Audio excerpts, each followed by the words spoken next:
A lot of the people that I went to school with that were a bit older, or a lot of my professors, saw that I was, interested in performing and that I was very hardworking. I can just say, hey, I'm available to play, and this is my skill set. If you have any videos or recording, you can send it to them. And people talk, right? So it's a lot about making a good impression and doing a good job, and then people by word of mouth will hear about you, and that's how you start getting calls. But sometimes I will just close my eyes and I'll put my hands on a piano, and I try to look for sounds that I like, and I try to imagine what can I put after this first sound that will take me somewhere else. The thing that I like about playing an instrument that is not my main instrument is that I don't have tendencies, because when I grab the saxophone, I have these things that I always do. It can be a little bit limiting when I'm trying to compose, because I want to maybe explore what else is there, right?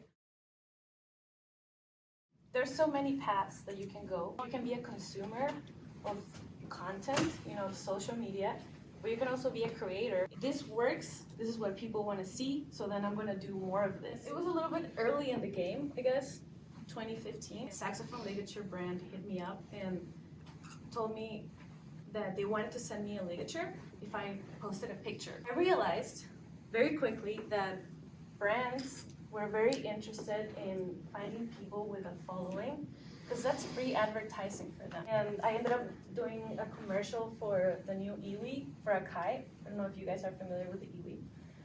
And also for an electronic saxophone for Yamaha. When I was in college, my last year, we had a class that was like some music business class, and they made us design these business cards, and all the teachers encouraged us to go print them and spend all this money. I can just tell them, go follow me on Instagram. They have a way to contact me, and they also have like a portfolio of my playing and of my skill sets, right? So I never did any business cards for my class. When I was in high school and in college, sometimes I felt like, kind of aimless and confused about the future. I was still trying, I was still practicing, I was still showing up to my classes and trying to do my best. But when you're in the moment, it's really hard to see the bigger picture. So now that I'm 5 years over here, I get to see the bigger picture of all these times that I was confused and scared, and everything that I did with good intention and with a good attitude has led to something bigger. So then I wake up every morning and there's all these things that I could do. I have to tell myself that I have to do this. So finding a way to be your own boss, your own employee at the same time. Every time that life gets challenging, it's a very good opportunity to grow. When I'm tapping, I do this with my fingers. So I have one finger for each beat, 1, 2, 3, 4 beats in the measure. And when I'm reading, it helps me know where the notes land better. I think when you're starting off, it's better to, it doesn't really matter if you know a lot of things right away. I think it's more important that maybe you know a couple things, but to know them really well. The moment that I learn a new concept, I like to immediately try to translate it into my instrument. Spend, a few weeks with one concept and try to play them in different keys. And once you have it down kind of as an exercise, then you can start applying it into a song. As a saxophone player, the rhythm section provides this very beautiful foundation, and I have to figure out how to navigate over it and make the music sound better.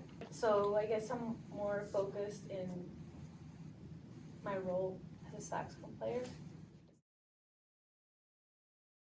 Most of the work when you're practicing and studying to be a jazz musician is in the practice room, when you're alone. If you have a very good instructor that can explain to you how to teach yourself, you can access all this free information that is online or in books, and you will already know how to teach it to yourself. But also one very big problem that we have in this time is that there's so much information out there.